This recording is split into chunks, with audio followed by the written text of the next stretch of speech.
This is Where We Live. I'm John Dankosky. As we get ready to tuck into our turkeys, to run our road races and watch our parades, I think it's fair to say we've got a lot to be thankful for in the Wheelhouse, our weekly news roundtable. The state capitol has given us a bounty, a cornucopia of topics to talk about this year, and today is no different. We'll consider the on-again, off-again plan to dismantle the state's clean election laws, and we'll look at the votes by 2 Connecticut congressmen on Syrian refugees.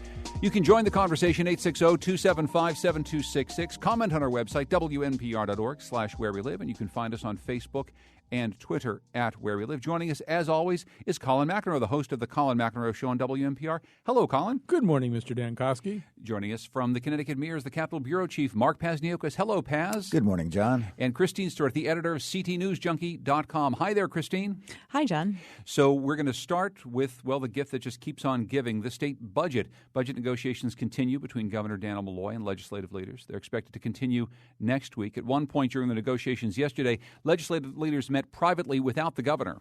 The governor had his proposals in the legislature. We've had our separate proposals, so we wanted to see where we could get and kind of flesh out some of the issues that we may have had with each other substantively. That's Republican Themis Clarities. And Governor Malloy seemed happy to sit this particular meeting out. I don't think we made, before today, nearly enough progress. I think that we need to try to speak with one voice, which begins by legislative leaders talking to one another. Okay, so this is all very interesting. And Paz and Christine, you're the guys who spend all the time working with these folks down at the Capitol, trying to figure out what they're doing. What do we know about where these negotiations are right now, Paz? Oh, what do we know? What do we know? We know that the House Democrats and the Senate Democrats at different times have had their own differences with each other. We know that the governor and the House Speaker have come down on one side on the wisdom of a retirement incentive plan. We do know what the various moving pieces are. It's a question of which ones make the final cut. We know that the legislature as an institution functions on deadlines, and it's necessary for somebody to impose a deadline, whether it's real or artificial, and that seems to be what happened yesterday. Functions is an interesting word, Paz. It is. I mean, is that really the word you mean to use? They work on deadline. They tend to do things on deadline, but do they function I'm feeling on the deadline? warmth of friends and family, so yes, function. Damn it, I say function. Okay. Well, they actually said yesterday, they're like, well, we need to set a deadline for ourselves because we work better with a deadline. Yeah. But I think for the most part, the news out of yesterday was that the Office of Fiscal Analysis came back with numbers, and the retirement incentive program is not going to get them as much in savings as they'd hoped for in the 2016 budget. So I think it's fair to say that that's probably off the table right now. And it was going to be off the table anyway because Malloy would have never agreed to it. Malloy would have never agreed. Can we just talk that through a little bit? I mean, we heard from Governor Malloy a number of times that retirement incentives just aren't something that he wants to talk about. He doesn't think that there's any long-term savings at all. He thinks that actually costs the state money. So can we just talk about how we got to the point where we talk so much about retirement incentives and then they end up off the table again? Well, I think that, obviously it's an easy way to fix this year's budget crisis. And so it's an easy fix, but you don't think about how much it's going to cost down the road. So these plans over the Rowland and Rell administrations have cost $2 billion in unfunded pension liabilities. And I think Dan Malloy sees, and he has, the ability to see that the state's unfunded pension liability is going to begin, if they don't fix this, to crowd out spending and other legislative priorities. The menu of options rarely changes from year to year to year. There's only so many places you can go, only so many pools of money when the state is facing a crunch like this. So that's why the same ideas come up time and time again. The idea of offering people an extra 2 or 3 years credit to get the higher paid people out the door now, it saves you some money now, but as Christine just said, it adds to an already overburdened pension system. Now, the retirement incentive may be hard to do, but the idea of somehow dealing with pension debt and trying to save some money now, I mean, the governor has suggested we got to basically stretch out the time period in which we make good on the pension debt because we're facing this gargantuan balloon payment. in about 2030. Which a completely unrealistic balloon payment, which Absolutely. nobody thinks we would possibly ever make. Right. And if you saw this graphically, which does not work well on radio, picture a mountain and then a cliff. And in 2030, there's like this huge mountain that goes up. And then it drops off. And then it drops off. And so you're not going to pay it. So Marty Looney is saying, well, hey, if the governor is actually suggesting flattening this mountain out into a more sensible way to deal with this problem, but the governor's talking about doing it in a way that really wouldn't provide any fiscal benefit until like 2019. So Marty Looney, the Senate president, is saying, I have an idea. Why don't we flatten that out earlier? Lower, try to improve the bottom line now. So pensions, I know this is complicated, but pensions ultimately may be part of the mix, whether they do a retirement incentive or not. First of all, one thing, we actually can see a retirement incentive program in action in a smaller microcosm. It's going on at the Hartford Courant right now. And one of the things that people don't ever talk about when they do it at the state level is presumably you're getting rid of some of your more experienced people, early. Absolutely. So there are some risks there in terms of the competent functioning of state government. I mean, who cares about that? But let's assume we did care at some point. I care. Yeah, but I have a question for the two of you. Does anybody really know what the damn deficit is right now? I mean, I've seen so many different numbers I thought OFA had it at like 200, at $250 million, but then it's 330, then it's 370, then it's less. Does anybody really know what gap it is they're trying to close? Well, and I asked the governor about this. They basically had to agree to what the gap is, even though none of them agree actually on what the number is.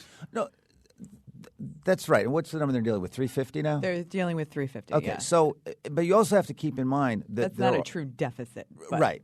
Well, yeah. Oh, don't get me started. No, we're not going to go there. Anyway, please continue. Right. We're not accountants. You don't have to close the books and then say, aha, there's a deficit. Yeah. There is a shortfall. There is a gap in the current fiscal year. There are also projections of problems in the out years, the year after that and the year after that.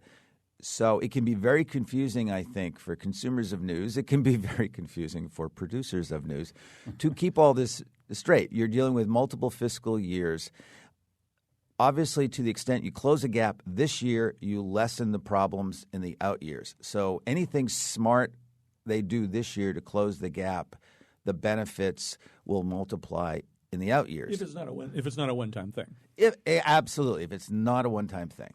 Yes. Okay. So he's absolutely right. One thing that this has brought up, Christine, you mentioned this already, is that there are differences within the Democratic caucus. Now, the Republican leadership, House and Senate, they came on my program. They seem to have a united front about what Republicans think they should do around the budget.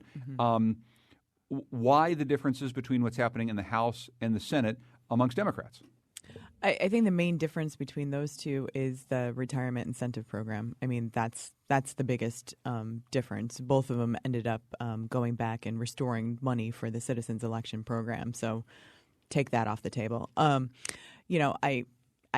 think that House Speaker Brendan Sharkey has always been against retirement incentive programs, and he wanted to know what it would do to the state's unfunded pension liability. And I think that Martin Looney understands that if you close the deficit now, that the problem isn't going to be as big down the road, and you can make changes to the pension system.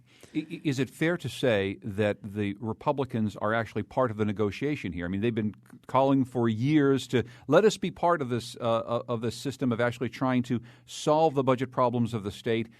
They are repeatedly shut out of negotiations during regular sessions. Now it seems like they're actually in the negotiations. Are they really part of this, Christine? No, I think they are really part of it. I think that the Democrats have adopted some of the ideas the Republicans have put forward. I mean, they were out with their plan before the Democrats were out with their plan, and I think they are participating. In 2012, they participated in the deficit mitigation also.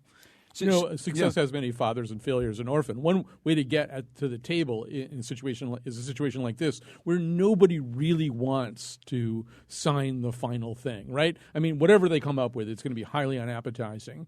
And so I think it's easier if you're the minority party to get in the room to be involved in coming up with this highly unappetizing thing that nobody's going to like anyway. Everybody's going to be happy to share the blame basically with you. I did love the other day when they met without Malloy. Illinois, Senator Fasano, the Republican leader, came out and said that they'd made more progress than they had heretofore. And then he said, nothing against the governor. Well, I will just ask, Pat, since you seem to be in a charitable mood today, does this set some sort of a template for how we might address these issues in the future? Because I think it's fair to say this is not the last wrangle that we'll have over how to solve long-term structural budget problems at the state level. And the fact that we actually are bringing both houses on both sides together with the governor to try to solve a smaller problem while we have these bigger problems looming, maybe this is, I don't know, a sign of better things to come. Nah. Come on. Really? You don't think so? The test will be, well, there'll be several tests, but one of the tests will there be actual rank-and-file Republicans voting for whatever unpleasant mess, not mess, but whatever, I mean, Colin's right. Whatever they come up with, it will be unappetizing to one degree or another.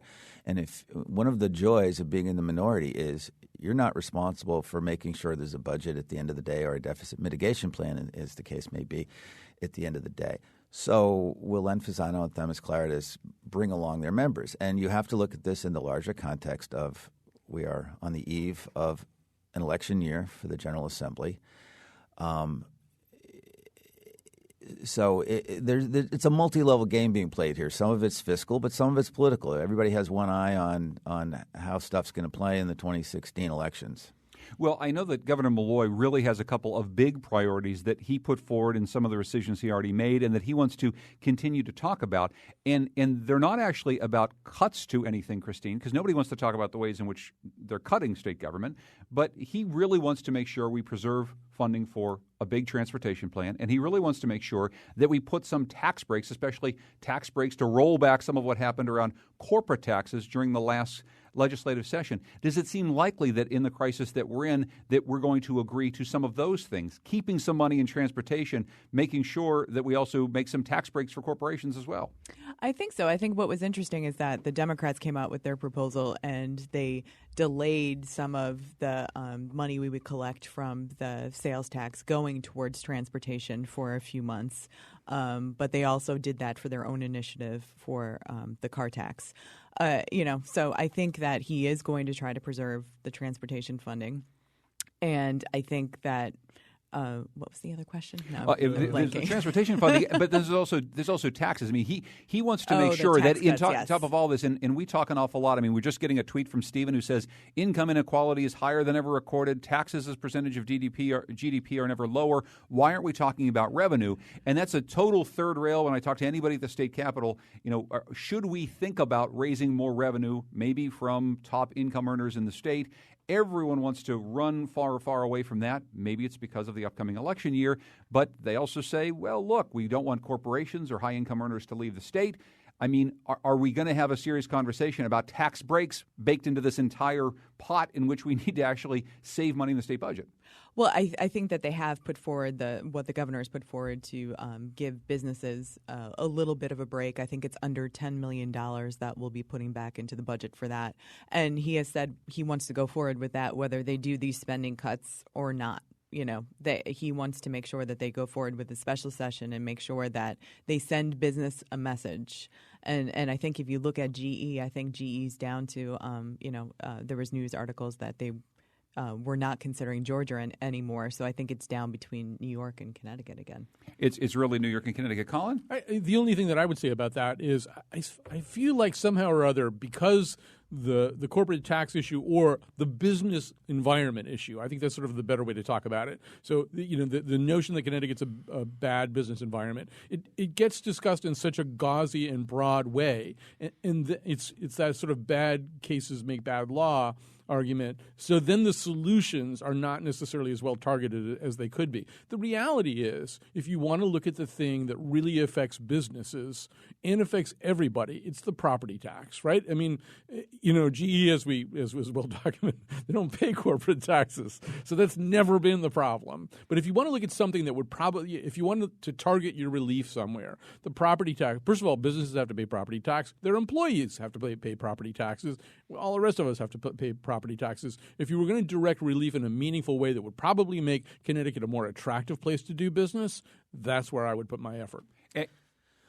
GE is not the best poster child for what's wrong with the business tax structure, the business climate in Connecticut. They are really their own case, and Colin's right. GE generally does not pay a lot of taxes, so it's a little silly to try to reconstruct your business environment to please them. The problem with doing major property tax relief is you got to raise the money elsewhere, and you don't want to do that at a time when you're also filling in a big hole. So that may be difficult to do in this environment. You may have to wait till you get to a place, a time, if there is such a time and place, where there's a revenue neutral way to a magical time and place that we all dream of. Well, you keep reading about, we're about due for another slight recession, and if that's the case, it's like, hey, folks, the general, it's never going to happen before an election year, and. And that's really the key, is what is the timing in which we ever do this? There is none. We have elections every 2 years. We're running elections longer and longer. And because of that, we're constantly in the state of not ever being able to really deal with these issues. Well, you also had major tax increases in 2011 and last year. So you get these shots every few years to do this. And, your commenter makes a valid point about the share of taxes as a percentage of the GDP.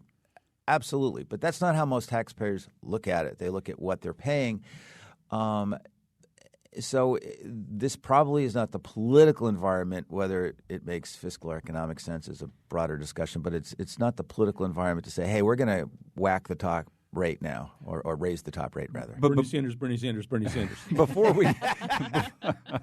Before we take a break, I just have to ask, so they're meeting behind closed doors still, Christine? I mean, do we end up with a special session before Christmas? Yeah, they're looking at the second week of December for a special session. And they're going to meet again on Tuesday. And does the special session just deal with what is on the table as far as filling this hole, or does it actually tackle some of the things that the governor wants to make sure that we do, like have that transportation lockbox so that he can go ahead and start putting more money into the transportation fund? I think they could do that if they're going to do a special session. I think they're going to try to get as much of that done, so the problem isn't as big. Is there will for a lockbox up there, Paz? You're spoiling the General Assembly's Christmas gift for the governor. Come on. It's supposed to be a surprise. Okay, well, I've got a Christmas gift for you coming up right after the break. We're going to talk about the state spending cap. Yeah, yay. Attorney General Jepsen announced last week the spending cap approved by voters in 1992 actually has no legal effect. Well, that should be a lot of fun to talk about. We love to talk about that. We'll also talk about campaign finance, and we'll talk about a few Connecticut congressmen who took controversial stances on Syrian refugees. You can call us at 860-275-7266. Comment on our website, WNPR.org, or find us on Facebook and Twitter at Where We Live.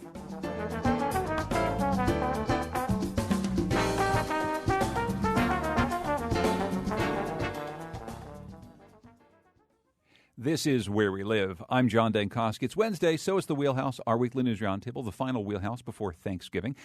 Christine Stewart is here, editor of CTNewsJunkie.com. Mark Pasniokis, the Capitol Bureau Chief for the Connecticut Mirror. And always with us is Colin McEnroe, the host of WNPR's Colin McEnroe Show. What is on your show today, Colin? Well, people are about to head into their Thanksgiving dinners, and they're going to have arguments, right? They're going to be debating things. People have different views about Syrian refugees and climate change and all kinds of stuff. And they think that they can change the mind of the other person. We're actually doing a show on why it's so hard to change somebody's mind, why it's so hard to even change your own mind. And we're talking to neurolinguists and psychologists and people who actually have changed their minds about things. That's a great show. Okay, coming up this afternoon on the Colin McEnroe Show at 1 o'clock. Before we get to some of the back and forth over changes to the state's campaign finance system, let's go to something that we heard from Attorney General George Jepsen announcing last week that the spending cap approved by voters in 1992 has no legal effect. Now, we've talked about the spending cap as a reason why or why not to do things around the state budget for years, but this announcement by the Attorney General,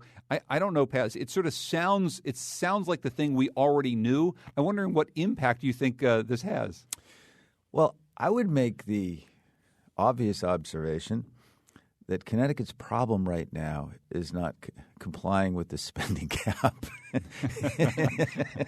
Now, it doesn't mean noted. It doesn't mean in other years this is going to be an important thing, because there's certainly years in which the legislature bumps up against the spending cap And if you ask me to explain the spending cap, I'm going to throw my headphones down and leave. I cannot explain the NFL spending cap, how that works. I cannot explain the Connecticut spending cap. But Jepsen's opinion, I think there are a lot of legal authorities who said, yeah, I mean, we kind of knew this. The General Assembly, the constitutional amendment that was passed back in the day was broad. The General Assembly was supposed to do certain things to implement it. It never did. Blumenthal, when he was Attorney General, issued an opinion saying, no, it's binding. You can assume X, Y, Z. And Jepsen came out and said, nah. How's that for a great analysis of the law? That's good. Christine, would you like to expound on that? Yeah, please, Christine. Well, the spending cap has been, as Len Fasano said, disrespected for 23 years. We all knew that was the case. Under Rowland and Rell, it was exceeded with, the Democrat-controlled legislature agreed to exceed it 7 times. And so the rate of growth actually under the spending cap for the state budget has been pretty low over these past few years because it's tied to personal income growth and inflation. So for 2015, we were only allowed to grow 2.98% under the cap. So, we were sitting there and taking stuff out from under the cap anyway. I mean, we moved Medicaid out from under the cap, and we were like, well, we don't want to count that. I want to state for the record, I want it noted, Christine is reading from notes, and I was told there were no notes allowed. Well, I mean, in a broader sense, first of all, Attorney General Jepsen, in his opinion, one thing that has been noted, he also pointed out it's not an actual hat. You don't wear the spending cap while you're spending or anything like that. You have to wear it when you're proposing bills. That was an area of confusion for a lot of people. There is no actual spending cap. And other than that, I read this opinion as saying this has all been a big fat waste of time talking about the spending cap. I mean, you mean like now? Yeah. No, I think we're not wasting time now. But I think all the time that we spent listening to them talk about it, if in fact he's correct, and as Christine points out, there's been a tremendous amount, of sleight of hand in getting around it and moving things out from under it. And that was all a big waste of time, too, if, in fact, it never really existed or had any legal force. And it's kind of like, I would pair it up with another of her stories, which, Ben Barnes also announced that there's no permanent period of fiscal crisis. It's like all these things they tell us about that we have to worry about, they're just not real. It's like strawberry fields. Nothing is real. I actually want to get back to the end of the state of fiscal crisis, and we hadn't talked about that. But I think, Colin, one thing that I wanted to ask you about the spending cap, and I think you stated very well just there, is why do we have rules at all? I mean, what is the point of anything like that? Any self-imposed rules? And I make fun of it when talking in terms of, say, a lockbox that would allow us to put money into the special transportation fund that could only possibly be spent on transportation money. And we all know that no matter how much we talk about it, that absolutely will not happen if indeed the time comes when we need money to pay bills for the state. Well, I think Paz said this whole thing was a sop to the angry voters at the time that the state income tax was implemented. And I might add, it didn't work very well. I mean, they still were running around out there with these French Revolution tumbrils looking for Miles Rappaport. I mean, it wasn't like they calmed down or said, oh, there's a spending cap. In that case, we'll stop rioting on the lawn of the state capitol. I mean, nobody calmed down about it, but that was sort of the notion anyway. There'll be a spending cap, so spending won't get out of control. And it also didn't work for all the reasons that we're suggesting, which is that they basically looked at it as an encumbrance that they could probably get around. And since nobody understands it very well or how the calculation works and what counts as the previous cycle's spending that you can build on. I mean, it's just nobody's ever really understood it, so nobody's ever had to live by it. They are a lawless group of individuals. They are. And they have also exempted themselves from various FOI laws. Yeah. I just want to point that out. They are drunk uncle, and they will come home from the bar and smash It's supposed to be a nation of laws, Paz. The one thing these things do, they do set a standard. They do set a mark where if you exceed it, it allows people like us to say, well, you're dipping into the transportation fund that you said was off limits. It is a sort of a statement of principles if it is not actually an enforceable restriction on where money can move, or not an entirely enforceable restriction. So, I would agree with that. Yeah, I would. It's a benchmark. Yeah, it's a benchmark. I would, so it's not totally without value. They're throwing down their marker. This is what we want to do. And the reason they need it is, partially going back to Jepson's decision on the spending cap, is that one legislature cannot hold another legislature and tell them what to do. Or even itself. Right. Or even clearly. So it's more of like a spending guide, really, more than anything else. The sort of thing that you'd look at around the holidays. I just have to ask, and Colin brought it up, how did you both feel about the end? And I don't know if there's a celebration at the state capitol. I don't know if trumpets blared. But the end of the state of permanent fiscal crisis. Ben Barnes essentially said, I kind of didn't mean to say it the way I said it, and now there's no state of permanent fiscal crisis anymore. Christine? Yeah, I don't think anybody was listening by that point, so I don't know how many people heard it. She's being much less charitable than Paz today. He was very specific that he did not ever say that in front of a group of lawmakers. He said it in a room of reporters, and he regrets it every day. And he was quoting some other economist at that point. So. Well, and I'll just say, and we've made fun of this an awful lot, but I think it sort of ties in with what Colin said earlier about this notion that if enough people keep trumpeting the idea that Connecticut has a bad business climate, that then you start to put into reality a bad business climate. I mean, it makes it bad by just enough people saying it. And when the guy who is essentially the Alan Greenspan of Connecticut, when his pronouncements actually mean something, when you say we're in a state of permanent fiscal crisis and it hangs around for a while, it actually has had a little bit of an impact on the way businesses think about the state, on the way lawmakers and certainly citizens think about the state. Am I overstating it? No, I don't think you are. The broader question is, what structural changes need to be made to Connecticut's budgeting? That's an awful can of worms to open up. I mean, once you try to make truly structural changes, you have to deal with labor cost, which means if you are the leader of a Democratic majority, you're potentially running the risk of splitting up your base. You're running the risk of disappointing constituent groups who represent some very needy people that I think most Connecticut residents would agree should be served. So when you start to talk about permanent states of fiscal crisis and the need to make structural changes, or as the governor has said, trying to figure out what is the new normal, it's easy to talk about these things, but to jump into it and actually address it is a politically a very horrible thing to try to do. And I'll just ask you, Colin, before we move on from this. Now, I've been saying, obviously, it's a big deal when the chief budget officer says words like that, but he also probably just regrets that he said it, and it was just a couple words. And I don't know if maybe we've made entirely too much of these words from Ben Barnes and what impact they have. Probably. I thought of it as sort of an insecurity blanket. You never really had to worry that something was going to go wrong because things were already wrong.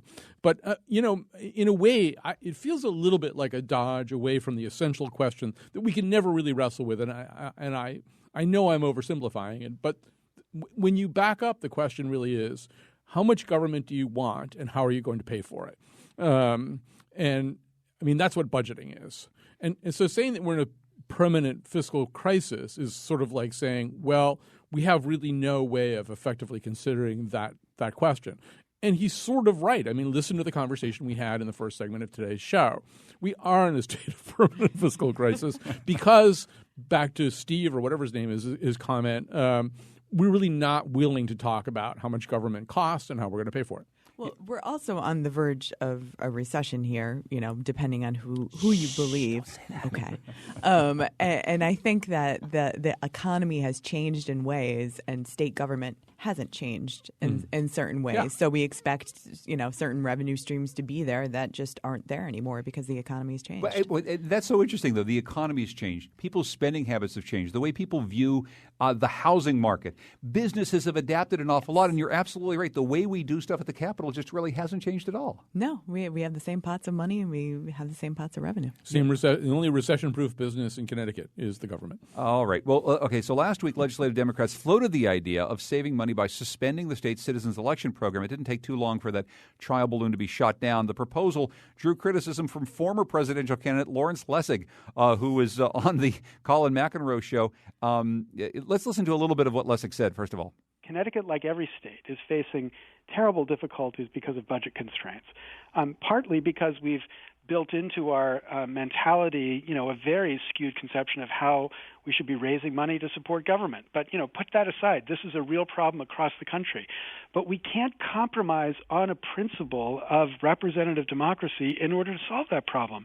Because if we do, we will not have solved the problem. We will have just made the problem worse by reinforcing the power to skew government towards the benefit of those who fund elections. Okay, so that's Lawrence Lessig speaking on Colin McEnroe's show about the Citizens Election Program and the changes that have happened over the course of the last couple of years and the changes that were proposed there. But I know we've talked about this already, Colin. There's maybe an argument to be made that the program that we have now isn't a program that Lawrence Lessig or anybody else would want to save at the cost of having a continued state of permanent fiscal crisis. Yeah, I've kind of made a resolution for December and maybe the coming year to be less of a grumpy cat than I've been lately. So I actually did take the position and just throw this thing on the tracks because it's broken. And that's probably too radical a statement, speaking of changing your mind. However, we have to be honest about this. So the gubernatorial candidates get, if you combine their primary and their general election grants, about $8 million apiece. More than that, upwards of $9 million was contributed in independent expenditures that came in from the outside. So if the goal of the program at the gubernatorial level is to elect people who are not beholden to anyone, who don't owe anybody any favors, it doesn't work anymore. There's $9 million plus of favors done for them during the election cycle, just in that independence expenditure part of it. And then, of course, they rejiggered the laws so that more money could come into the state parties, more money could go out of the state parties into legislative races. And, I'm down with Lawrence Lessig, except that it's really hard. Paz was just talking about the fact that we are talking about cuts to vulnerable populations, to people who really desperately need the help of the government. And, just for example, to pick an egregious example, if you are running unopposed for state senate in your district, like completely unopposed, I believe your grant is $28.4 thousand. You get $28,000 to beat nobody, and it's sort of hard for me to look at the kinds of people we talk about when we talk about vulnerable populations and say there just isn't really money for your program, but there is we could actually give a candidate who doesn't have an opponent $28,000 to run his campaign. Well, I would argue, and these are numbers from Sean Scanlon. So in 2004, which was the last election before the clean election program, the average for a state Senate seat that you had to raise in order to win a state Senate seat was $171,000. The state and the Citizens Election Program, to an extent, is working, even though they've butchered it in so many ways. Yeah, I think it does work in a lot of ways. And I think at the legislative level, it has changed things. As Lessig said in the interview I did with him, legislators aren't spending all their time raising money. It remains to be seen whether they're using that free time creatively and effectively, but at least they're not spending all their time raising money. Presumably it diminishes the power and influence of lobbyists. That's what legislators say, that it diminishes the power and influence of lobbyists. No, it clearly does. And I was coming to beat you up a little bit about your column, but you've already kind of walked back some of it. There were $33 million spent on public financing in Connecticut the last cycle. Almost half, about $16 million, was spent on the governor's race, Republican primary, and the general. This is a very good Thanksgiving dinner argument you can have about what the hell did the Connecticut taxpayer get for that $16 million, given all the outside money that also flowed into that race. But I think you have to separate it from the legislative piece. The lobbyists prior to this were an integral part of the fundraising machinery at the Capitol. And if you think that did not influence what passed or what didn't even come up for a debate, I think that's naive. Now, you can certainly debate, are we getting $11 or $12 million worth of good government, because that's what we're spending on the legislative races. And you can certainly debate, should unopposed candidates get grants? Although I will say a lot of the people who qualify for the program and then find themselves without an opponent, they actually withdraw. But yeah, there are some candidates who will accept a grant for unopposed. So there are certainly tweaks that can be made. But overall, there's a good argument to be made that there has been a healthy impact on the General Assembly. I just wonder, Christina, because obviously this doesn't seem to be under threat during this budget crisis that we have right now. The Democrats have pulled this back off the table. But the fact that this was even suggested as a possibility of a way, it seems as though the confidence that the legislature has in this system as something moving forward, you see this better than I do, but if something is floated as an idea now, within 3 years, it absolutely has a floor vote and people end up changing some law. And that's the way things work. So if this has been floated now, I'm looking at this being on life support in a couple of years. I think this was swiftly killed enough. And I think that, Michael Brandy was right in that if you suspend this program for a year, it could very well disappear. And it probably would disappear. And you wouldn't be able to, rally people around the Roland thing's never going to happen again. So Roland's not there. So there wouldn't be this support to create this system that, got us started in the first place. I think the program politically is stronger as a result of this trial balloon because particularly in the Senate Democratic caucus, they discovered that more of their members really like this than they ever imagined. There was an assumption that going back to the old system of using, quite frankly, a lot of special interest money, that incumbents have an advantage of raising money out of Hartford.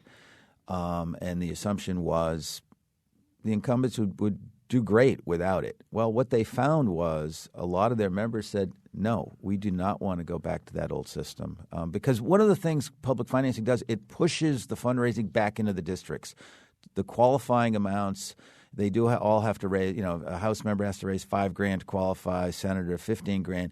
You have to raise big chunks of that out in your district. And that does shift the power. And I'll just say, Colin, for a brief comment, though, something we've talked an awful lot about. All this power, no matter how it works, how well it works, it all does end up being power really for major party candidates. It's really hard if you're not one of them. Yeah, I mean, you don't want to design a system where every Tom, Dick, and Jonathan Pelto can show up and get public financing. On the other hand, you don't want to design a system which completely solidifies the hold that the major parties have on the system. And I would say at the moment this does. I mean, the thresholds that they have to cross, that an independent candidate or a third-party candidate has to cross are so high as to effectively exclude almost everybody who isn't a Republican or a Democrat from public financing.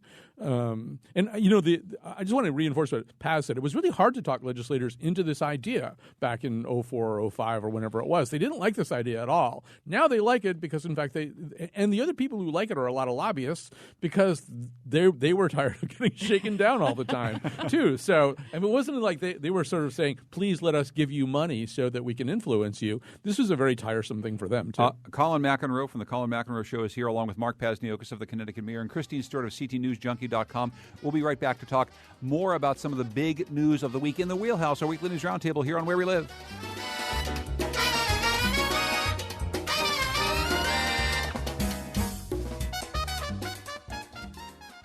This is Where We Live. I'm John Dankosky. Coming up tomorrow, continuing a holiday tradition, WNPR and Where We Live present 2 hours of the best radio made this year from the 2015 Third Coast Festival, presenting some winners of the annual competition featuring innovative and insightful stories. It's a lot of great radio. It happens both tomorrow at 9 o'clock and also Friday morning at 9 o'clock. I do hope you listen in, and I hope you enjoy your Thanksgiving holiday.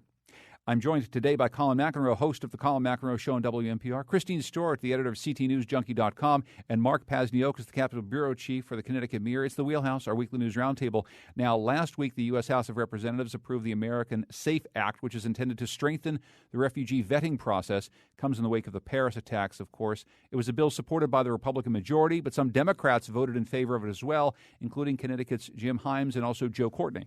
And what the bill basically says is at the end of that process that the Secretary of Homeland Security, the Director of the FBI, the Director of Intelligence will certify that there's no security risk, period. That's it. That's Joe Courtney speaking to WNPR about his decision. How did these decisions by these two Connecticut congressmen, Democrats both, strike you, Colin? Well, I mean, they don't have entirely safe seats, all right? It's no accident that the two people who voted here are maybe people who feel that this is something that could be used against them. Although you could also argue that Elizabeth Esty has the least safe seat, and that it didn't seem to afflict her quite the same way. But, it's a political – to me, it looks like a political calculation. My guess, knowing Joe Courtney, is that his sympathies probably lie in the other direction. I don't have as clear an understanding of who Jim Himes really is, particularly regarding an issue like this one. I will say, and so they've both taken a lot of heat about it. Courtney has taken to social media to try to soothe some of the concerns. I mean, a lot of people who are fans of Courtney just see this as way, way out of character for him. And I will quickly say that this certification thing, I don't entirely understand this bill, but it does seem as though what it really does is put such a burden on Homeland Security, on the certifying federal entities, that they're essentially putting their heads on the chopping block if they get anything wrong, which I think it really does kind of turn up the dial. We already had an incredibly strong vetting process. It's probably a stronger vetting process than any country in the world. And it just piles onto that and says, also, basically, we're going to have law enforcement people risk their careers and their reputations if they get one thing wrong. You're asking for some magical guarantee that can't be given. And, the director of the FBI has to look at this and say, really? What you really can do is create a vetting process. And you don't want to mix the apples and oranges here. The people who are coming in now are coming in through a UN refugee process. They have to be certified as a refugee, and that takes a couple of years. And then there's multiple levels of review in the U.S., including fingerprinting. And so the idea that the FBI is going to add something on top of that, that's what I haven't seen articulated. Now, the irony on the politics of it, the only members of the Connecticut delegation who are taking heat are Jim Himes and Joe Courtney. So if they did this because they thought it was politically safe, there's some irony in there. There's a little bit of irony in there. Yes. Christine? I think that this process as it stands now, even before this piece of legislation was, we're talking 2 or 3 years. And on its face, the Syrian refugees it's going to be a little bit harder for the FBI and Homeland Security to do the background checks that they need to do on these refugees because the U.S. has not been a presence in Syria. The U.S. has not been on the ground in Syria like they were in Iraq. So the Iraqi refugee, it was a little bit different. And I think we should mention that this stands in stark contrast to the examples that's set by Dan Malloy, who probably has the ultimate safe seat, one that he probably doesn't want anymore. I mean, he's probably not going to run for governor again, but he's been really great on this issue. He's been really strong. Now, there may be a lot of reasons at the national level, the DGA level, and stuff like that why he's being great in this issue, but I don't care. He's been great on the issue, ranging from what he said about what our refugee policy is to going down to the mosque where the shots were fired. He's been good. And how is that? I mean, we've seen this from Governor Malloy before. He takes a very strong stance on an issue like this, as he has around, say, gun control. And, for an awful lot of the flack that the governor can take about the way he presents himself on many, many other issues, it seems as though, as Colin has suggested, Paz, that this is something that has shown up very well for the governor, not just here, but all across the country, as he is out doing his DGA stuff. And I would not suggest that the governor was driven purely by politics. But, on MSNBC, somebody said, well, this is politically difficult. They said it to Malloy. And I would say, not really. It helps the governor with his base. It's a reminder to Democrats, some of whom, quite frankly, are a little annoyed with him right now over some fiscal issues. It's a reminder to the Democratic base, oh, yeah, there are other things at stake when you elect somebody governor. And I think this is one of those moments where there are a lot of members of the Democratic base who say, yeah, we're kind of glad he's governor. He's also used it to talk about gun control. So he's also used it to bring attention to this piece of legislation that would ban people who are on the 700,000 people on the terrorist watch list from being able to buy firearms. Yeah, it's one of these fairly new Democratic strategies to really get at the gun control issue and align it with something that everyone wants to do, is cut down on the possibility of terrorism on U.S. soil. Exactly. Yeah. It's always great when somebody leads, right? I mean, lead. Don't get led. Don't read the waters. Don't test the wind. Lead.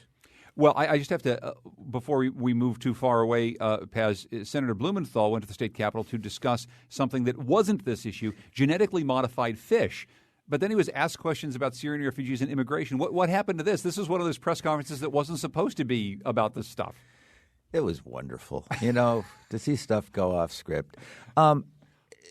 Senator Blumenthal was ambushed, although as I described it, albeit very politely, by some people who are opposed to U.S. immigration policies, particularly having to do with Syrian refugees. It was an odd event in that they were mixing a couple different immigration issues. There was a woman whose daughter was murdered, and the accused is a Haitian person who was here illegally, did time in a Connecticut prison.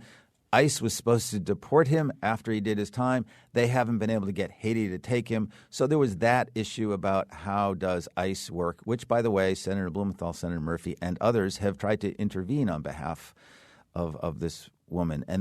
So that got joined with the general anger over the Syrian refugees. So there was a woman named Lori Hopkins Kavanaugh, who was the Republican candidate in the 2nd District, and she has formed the American Liberty Center in Connecticut to try to fight this issue. So you had a little bit of political theater.